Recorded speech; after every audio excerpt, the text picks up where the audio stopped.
अस्सलामुअलैकुम गाइस, क्या हाल है। मेरे सब ठीक ठाक होंगे, खैरियत से होंगे। आप देख रहे हैं सादी रिएक्ट्स यूट्यूब चैनल और आज हम आपके लिए लेकर आए हैं एक नई वीडियो जिसका टाइटल है Indian highest economic growth ever GDP growth.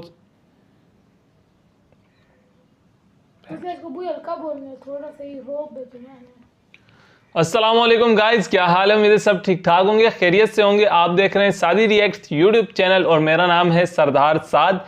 आज हम आपके लिए लेकर आए हैं एक नई वीडियो जो कि बहुत ही ज़बरदस्त वीडियो होने वाली है और जिसका टाइटल है Indian highest economic growth ever. India की जो ग्रोथ रेट है पिछले दिनों में बहुत ज़्यादा इंक्रीज़ हुआ और बहुत ज़्यादा इनकी जीडीपी रेट बहुत ज़्यादा इंक्रीज़ हुआ है। तो आइए चलते हैं, वीडियो देखते हैं और देखते हैं कि यार ये मतलब इंडिया किस तरफ जा रहा है। आइए चलते हैं वीडियो की तरफ। नमस्कार दोस्तों, फाइनली जो फाइनेंशियल ईयर 2021-22 इस समय चल रहा है, इसका क्वार्टर वन का जीडीपी का डेटा आ चुका है और जहां पर ग्रोथ बताई जा रही है 20.1%, जो कि पूरे इतिहास में, भारत के इतिहास में आज तक का सबसे बड़ा ग्रोथ आपको देखने को मिलेगा। ये आप देख सकते हैं, इकोनॉमी ग्रोथ 20.1% इन अप्रैल जून क्वार्टर। अब आपको पता होगा भारत के अंदर जो फाइनेंशियल ईयर है ये आपका अप्रैल से लेकर मार्च तक का चलता है, इसीलिए जो पहला क्वार्टर होगा उसमें हम 3 महीने को काउंट करेंगे, अप्रैल, मई और जून। तो ये जो 3 महीने का डेटा होता है कि 3 महीने में भारत की जीडीपी ग्रोथ कैसी रही है, ये 2 महीने के डिले के बाद आता है और इसीलिए आज 31 अगस्त को ये डेटा आपको देखने को मिल रहा है। तो क्या ये जो हम हाईएस्ट एवर ग्रोथ कह रहे हैं ये मायने क्या रखती है, मतलब इसका मतलब क्या है, क्या एक्चुअल में हमें इतनी बड़ी ग्रोथ देखने को मिली है? तो ये सारी जो कंफ्यूजन है, ये जो भी डेटा है उसको बहुत ही अच्छे से हम डिस्कस करेंगे इस वीडियो के अंदर। चलिए आगे बढ़ते हैं। मैं हूं अंकित अग्रवाल और यहां पर अगर आप किसी भी यूपीएससी एग्जाम हो, स्टेट पीसीएस हो, बैंकिंग हो, कोई भी एग्जाम की प्रिपरेशन कर रहे हैं, सिंपली आपको हमारे ऐप को डाउनलोड करना है या फिर studyiq.com पर जाइए। जितने भी कोर्सेज हैं बहुत कम दाम पर आपको वहां पर उपलब्ध करा दिए जाते हैं। चलिए यहां पर सबसे पहले मैं आपको यह बता दूं कि ये जो डेटा है वो किसके द्वारा दिया जाता है। ये आप देख सकते हो, प्रेस नोट जारी किया गया है और यहां पर आप देख पाएंगे gross domestic product for first quarter, April से जून क्वार्टर का, दैट इज फाइनेंशियल ईयर 2021-22 का, ये जारी किया जाता है एनएसओ के द्वारा, नेशनल स्टैटिस्टिकल ऑफिस। और ये किसके अंदर आता है? ये आता है ministry of statistics and programme implementation के अंदर। तो यहां पर इनके द्वारा जो डेटा दिया गया है उसके अंदर बताया गया है कि 20.1% की ग्रोथ हुई है, जो कि अभी तक का सबसे बेस्ट है। मैं यहां पर आपको बता दूं कि जो क्वार्टर वाला डेटा है ये हमने कलेक्ट किया था 1990 से स्टार्ट करना। पहले क्या होता था, शुरुआती दौर पर हम सिर्फ पूरे साल का डेटा निकालते थे, लेकिन यहां पर हर 3-3 महीने का जो डेटा है वो 1990s के बाद स्टार्ट किया गया। तो उसके बाद अभी तक देखने को मिला है कि कभी भी इतनी बड़ी ग्रोथ नहीं हुई है। अब पिछला 2-3 साल का आप यहां पर देख सकते हो, ऑलरेडी हमारे देश के अंदर जो जीडीपी ग्रोथ है वो नीचे जा रही थी, ये आपको ग्राफ से क्लियरली देखने को मिलेगा। लेकिन स्पेशली प्रॉब्लम कब हुआ, जब पिछले साल का क्वार्टर वन का डेटा, पिछला साल मतलब 2020-21, ये जो फाइनेंशियल ईयर का पहला क्वार्टर था, मतलब अप्रैल से लेकर मई का, तो यहां पर आप देखेंगे 24.4% की गिरावट हुई थी, मतलब बहुत बड़ी गिरावट हमें देखने को मिली थी। उसके बाद जो सेकंड क्वार्टर था, क्वार्टर टू, यहां पर आप देख सकते हैं 7.4% की फिर से गिरावट देखने को मिली थी। फिर जाकर यहां पर हम पॉजिटिव में आए थे 0.5%, उसके बाद 1.6% की यहां पर बढ़ोतरी हुई। ये कौन सा है? ये क्वार्टर 4 है। कहने का मतलब इसी साल का अगर आप जनवरी से मार्च तक का आंकड़ा देखेंगे तो ये क्वार्टर 4 का है, जहां पर 1.6% की बढ़ोतरी हुई। और अब जाकर यहां पर आप देख सकते हो जो क्वार्टर 1 है 2021-22 का, यहां पर 20.1% की बढ़ोतरी हुई है। तो देखिए इसका मतलब क्या है, आपको बहुत ही अच्छे से थोड़ा सा सावधानी से समझने की जरूरत है। ऑल्दो अगर आप देखोगे तो ये जो क्वार्टर चल रहा है, यहां पर कई लोगों के द्वारा अनुमान लगाया जा रहा था कि 25% से ज्यादा हो सकती है जीडीपी ग्रोथ है पहले क्वार्टर की। कुछ लोगों का मानना था कि 15% के आसपास रहेगा, लेकिन फाइनली ये 20.1% आया है। तो इससे आप क्या समझोगे? देखो यहां पर मैं आपको एक एग्जांपल दे के समझाता हूं, बहुत सारी चीजें आपको क्लियर हो जाएंगी। सपोज मैं कहता हूं 2019 में आप सोच के देखिए, ये सिर्फ और सिर्फ हम बात करेंगे अप्रैल से लेकर जून तक के डेटा की, दैट इज अप्रैल, मई, जून। ठीक है, ये जो 3 महीना होता है ना, इसी को बस हम कंपेयर करेंगे अलग अलग वर्ष में। तो 2019 में अप्रैल, मई, जून, 2020 में अप्रैल, मई, जून का और 2021 में अप्रैल, मई, जून का। सपोज मैं कहता हूं कि हमारा जो जीडीपी है 2019 में वो 100 रुपए था। ठीक है, अप्रैल, मई, जून का 100 रुपए था। तो वो जीडीपी का मतलब क्या है? बहुत ही सिंपल है कि जितने भी गुड्स और सर्विसेज प्रोड्यूस हो रहे हैं हमारे देश के अंदर, उसकी वैल्यू कितनी है? तो मान के चलता हूं, सपोज मान के चलते हैं कि अप्रैल, मई और जून के बीच में यहां पर 100 रुपए के वैल्यू के गुड्स हमने प्रोड्यूस किए थे, राइट? तो 2020 में हमने क्या देखा? हमने ये देखा कि 2020 में 24.4% की गिरावट हुई है। मतलब 2020 को हम किससे कंपेयर कर रहे हैं? 2019 से। तो 24.4 को सपोज मान के चलो 25% की गिरावट हुई है। मैं कैलकुलेशन सिंपल करने के लिए आपको बता रहा हूं। तो 100 रुपए से ये कितना हो जाएगा? 25% की गिरावट का मतलब क्या है कि ये आ जाएगा 75। मतलब 2020 के पहले क्वार्टर में आपको याद होगा लॉकडाउन लग गया था, कंप्लीट शटडाउन था, प्रोडक्शन नहीं हो रहा था, तो जाहिर सी बात है कि यहां पर गिरावट होगी। तो ये गिरावट कितनी हो गई? ये 75 रुपीज तक अब आ गए। अब यहां पर क्या हुआ है? इस साल 2021 के अप्रैल, मई और जून के क्वार्टर में यहां पर मैं आपसे क्या कह रहा हूं कि 20% की बढ़ोतरी हुई है, ग्रोथ हुई है। 20% किसका? 2020 का 20%, मतलब 75 रुपीज का 20% और ऐड कर दो तो इसका मतलब क्या हो जाएगा? ये 75 से बढ़ के 90 रुपए हो गया। मतलब 2021 में हमने 90 रुपए का प्रोडक्शन किया है, इसकी वैल्यू 90 रुपए है। लेकिन आप यहां पर देखो, वैसे तो परसेंटेज टर्म में हमें लग रहा है कि 20% की बढ़ोतरी हुई है, लेकिन एक्चुअल में आप देखिए 2019 में तो हमारा कितना था? 100 रुपीज था ना। उससे अगर आप कंपेयर करो तो अभी भी हम 10% नीचे हैं। तो एक्चुअल में फिगर बाहर से देखने में लग सकता है कि ये हम बढ़ोतरी किए हैं बहुत बड़ी मात्रा में, लेकिन एक्चुअल में अगर आप देखिए तो हम 2019 में जहां पर थे वहां पर भी अभी नहीं आ पाए हैं। तो एक्चुअल में 10% की गिरावट है, एक प्रकार से आप कह सकते हो 2019 के मुकाबले। और इसी चीज को हम कहते हैं लो बेस इफेक्ट, क्योंकि 2020 में यहां पर ऑलरेडी जो बेस है वो इतना छोटा हो गया था। इसी की वजह से 2021 में हमें यहां पर जो बेस इफेक्ट है उसकी वजह से ये बढ़ोतरी देखने को मिल रही है। I hope this thing is very very clear, क्योंकि ये बहुत जरूरी है आपको समझना ताकि किसी को भी कंफ्यूजन ना रहे। अब मैं आपको डायरेक्टली जो फिगर है, जो आपका एनएसओ के द्वारा फिगर दिया गया है वो मैं आपको दिखाता हूं। सबसे पहले हम बात करेंगे जीडीपी का। आप देखो जीडीपी आपने बचपन में पढ़ा होगा, जीडीपी का फॉर्मूला क्या होता है? C प्लस आई प्लस जी प्लस एनएक्स। मतलब कि क्या हुआ? कंजम्पशन, C मतलब कंजम्पशन, प्राइवेट इन्वेस्टमेंट, G मतलब गवर्नमेंट एक्सपेंडिचर, एनएक्स मतलब एक्सपोर्ट माइनस इंपोर्ट, जो नेट एक्सपोर्ट जिसको हम कहते हैं, राइट? तो ये आप नीचे देख सकते हो, यहां पर जो जीडीपी क्वार्टर 1 का डेटा है, यहां पर कंजम्पशन, गवर्नमेंट एक्सपेंडिचर, जो gross fixed capital formation, basically ये इन्वेस्टमेंट को ही हम कहते हैं, ठीक है? ये जो आई मैंने दिया है, इसके अलावा एक्सपोर्ट इंपोर्ट अगर आप कर दो तो ये सारे डेटा आपको देखने को मिलेंगे कि कितना इसका प्रोडक्शन हुआ है। तो 2021-22 का जो पहला क्वार्टर है ये येलो कलर में मार्क्ड है, आप देख सकते हो कितना यहाँ पर प्रोडक्शन हुआ है। तो यहाँ पर एक्चुअल में प्रोडक्शन कितना हुआ? वैसे तो मैंने यहाँ पर एग्जांपल में आपको 100 रुपए करके दिखाया था, लेकिन यहाँ पर अब आप क्लियरली देखने को मिलेगा कि 2019-20 में जो पहला मैंने आपको बताया, यहाँ पर 35 लाख करोड़ का प्रोडक्शन हुआ था। फिर 24% 25% की गिरावट हुई है, कितना हो गया? 26 लाख करोड़ के आसपास। फिर यहाँ पर अब बढ़ोतरी हुई है तो अब कितना हो गया? 32 लाख करोड़। तो ये आपको क्लियरली देखने को मिल रहा है कि 2019 में जो था हमारा 35 लाख करोड़, हम वहां पर भी अभी अचीव नहीं कर पाए हैं। अभी कितना है? 32 लाख करोड़ के आसपास ही है, ठीक है? तो वैसे तो ये 20% की बढ़ोतरी है, लेकिन 2019 से भी अभी हम यहां पर पीछे हैं। तो और एक और चीज ध्यान रखना, ये जो मैंने कैलकुलेशन आपको बताया है, ये जो फिगर आप देख रहे हो, इसी को हम कहते हैं रियल जीडीपी। रियल जीडीपी क्यों कहते हैं?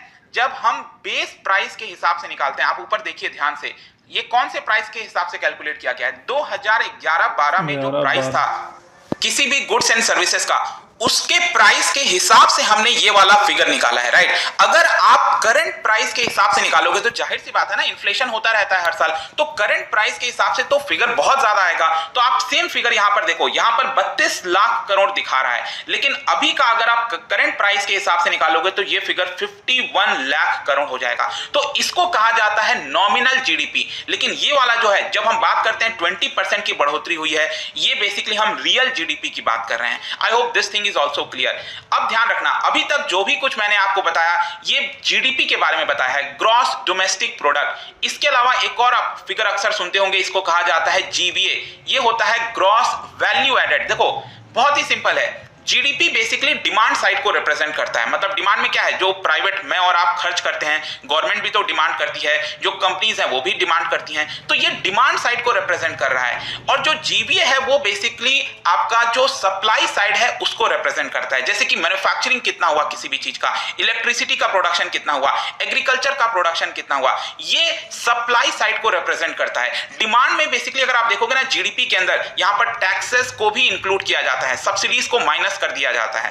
कहने का मतलब है, चलो ये भी हम एग्जांपल से आपको बता देता हूं। सपोज एक गैस सिलेंडर ही ले लो, आपको पता है गैस सिलेंडर पर सरकार कुछ सब्सिडी देती है, तो मानकर चलो उसका बेसिक प्राइस है 500 रुपए। सरकार ने कहा कि हम इसके ऊपर 300 रुपए टैक्स लगाएंगे, तो इसका प्राइस कितना हो गया, ये हो जाएगा 800 रुपए। लेकिन सरकार कह रही है चलो हम 100 रुपए सब्सिडी दे रहे हैं, तो एक्चुअल में प्राइस कितना हुआ 700 रुपीज।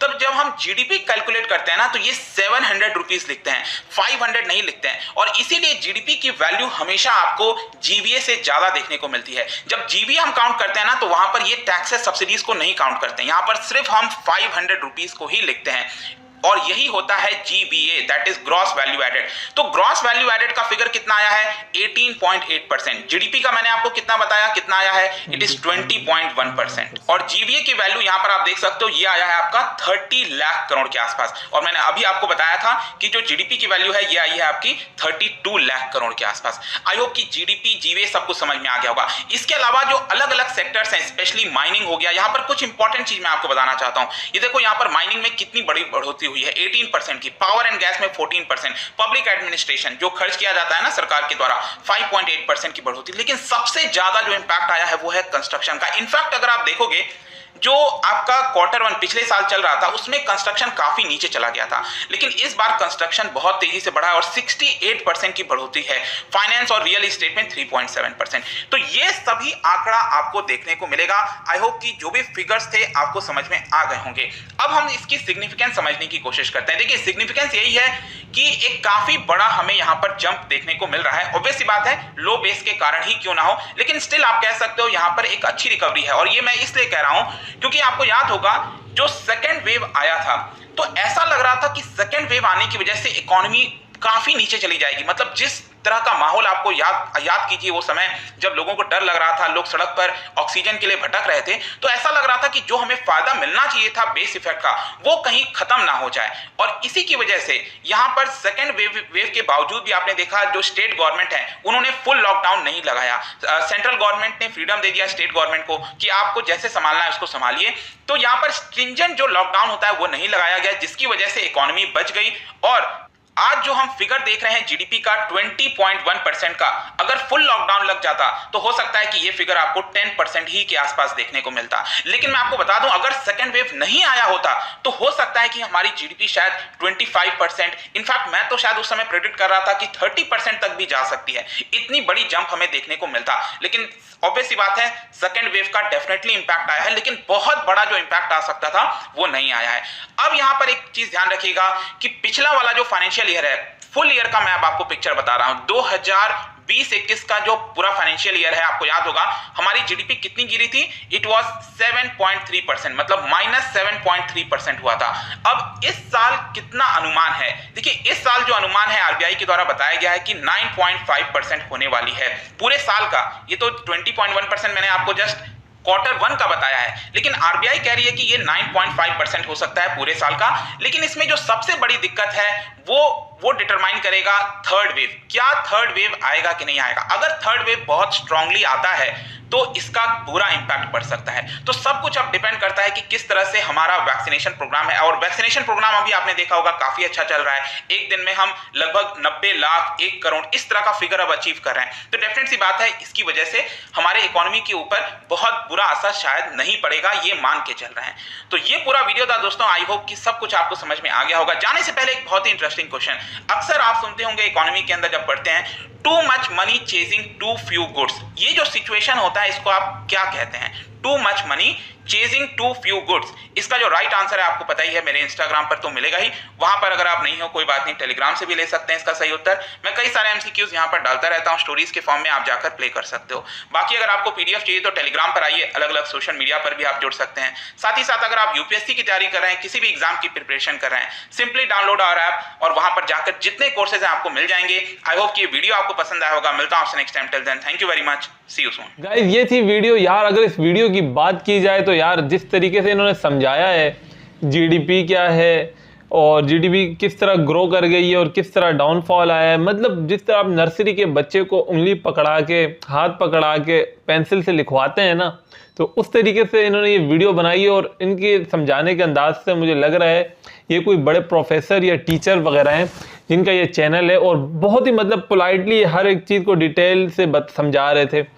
जिस तरीके से इन्होंने वीडियो में बताया कि भाई इंडिया का जो जीडीपी है वो 20.1% इंक्रीज हुआ है 3 मंथ का जो क्वार्टर। देखें कहीं पे जीडीपी की टोटल निकाला जाता है, जैसे उन्होंने बताया ईयरली सालाना निकाला जाता है, कहीं पे अभी इंडिया में जो है 1990 से हर 3 मंथ के बाद जीडीपी ग्रोथ रेट निकाला जाता है और हुकूमत की तरफ से वो शाया किया जाता है कि भाई हम आए इन 3 महीनों के अंदर ऊपर गए हैं या नीचे गए हैं। इन्होंने बताया था 2020 में जिस टाइम एक आलमी वबा चल रही थी कोरोना की, तो इंडिया में सख्त लॉकडाउन लगा था जिसकी वजह से 24% जीडीपी इंडिया का गिर गया था। लेकिन अभी 2021 में जब सब कुछ खुलना शुरू हो गया, जब सेकंड वेव भी हल्की थोड़ी सी मतलब स्लो आई सही, लेकिन स्लो आई, लोगों ने काम कारोबार जारी रखा, उसकी वजह से अब जीडीपी जो है वो 24% इंक्रीज, मतलब 20.01% इंक्रीज हुआ है, जो कि मतलब एक पॉजिटिव चीज़ है इंडिया में और बेहतरीन चीज़ है। लेकिन इनका कहना था कि 2019 में जहाँ पे हमारी इकोनॉमी थी अभी तक वहाँ तक भी नहीं पहुँच सकी, अभी भी हम वहाँ से 10% नीचे हैं। ठीक है, अभी उस तक पहुँचने के लिए भी हमें 2-4 महीने या अगले 2 क्वार्टर चाहिए। लेकिन बहुत ही अच्छी खबर है यार इंडिया के लिए, बेहतरीन खबर है, क्योंकि इंडियन जीडीपी जितना ऊपर जाएगा उस तरीके से एशिया जो है वो भी तरक्की करेगा। इंडिया के साथ जितने ममालिक ट्रेड करते हैं वो सारे उठेंगे, तरक्की करेंगे। और इंडिया के अंदर जितने मतलब हालात 2020 में लॉकडाउन जो सख्त लग गया था, जिसमें बहुत ज़्यादा मतलब लोगों को जॉब्स पे और मतलब स्टक कर दिया था घरों के अंदर और जॉब्स नहीं करने दी जा रही, चाहे इंडिया हो चाहे कोई भी मुल्क हो। तो इंडिया की तरक्की जो है वो हमें तो ज़्यादा मतलब खुश होना चाहिए, बल्कि हमें इंडिया के साथ अगर हमें चाहिए कि अपने ट्रेड ज़्यादा से ज़्यादा बढ़ाएं, क्योंकि इंडिया तरक्की करेगा तो हम तरक्की करेंगे। अगर हम यही सोचेंगे कि यार इंडिया तरक्की कर रहा है, नहीं भाई इसकी टांगे खींचो, तो ये बात तो आप सोचे ही ना, क्योंकि इंडिया एक नेक्स्ट लेवल पे जा चुका है और आप जो है ना इस टाइम पे हमारे अगर कंट्री की बात की जाए तो बहुत ही ग्राउंड पे चल रहा है। तो गाइज ये थी वीडियो। तो अगर आप चाहते हैं कि इस तरह की और वीडियोस के ऊपर मैं रिएक्शन देता रहूं तो कमेंट सेक्शन में मुझे लाजमी वीडियोस रेकमेंड करिएगा। इसी के साथ साथ जो कि नए हैं वीडियो के ऊपर, जिन्होंने अभी तक हमारे चैनल सादी रिएक्ट्स को सब्सक्राइब नहीं किया हुआ, तो भाई अभी जाएं, सब्सक्राइब करें, लाइक करें और सपोर्ट करते रहें, ताकि आपकी सपोर्ट के साथ इसी तरीके से हम आपके लिए बेहतरीन किस्म की रिएक्शन वीडियोज़ लाते रहें। मिलते हैं इंशाअल्लाह ताला फिर नेक्स्ट वीडियो में। अस्सलाम वालेकुम।